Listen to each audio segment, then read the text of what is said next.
সবচেয়ে বড় গুপ্তধন। একটা ছোট্ট মেয়ে ছিল, নাম তার মায়া। মায়া ছিল খুবই কৌতূহলী আর স্বপ্নময়ী।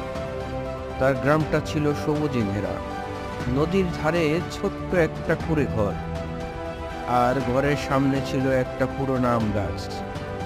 মায়ার সবচাইতে প্রিয় জায়গা ছিল ওই আম গাছটা। গাছের ডালপালায় চড়ে আকাশের দিকে তাকিয়ে সে ভাবত, কত অজানা গল্প, কত বিস্ময়কর জগৎ। একদিন মায়া তার খেলার জায়গায় গিয়ে দেখে গাছের নিচে পড়ে আছে একটা পুরনো বই।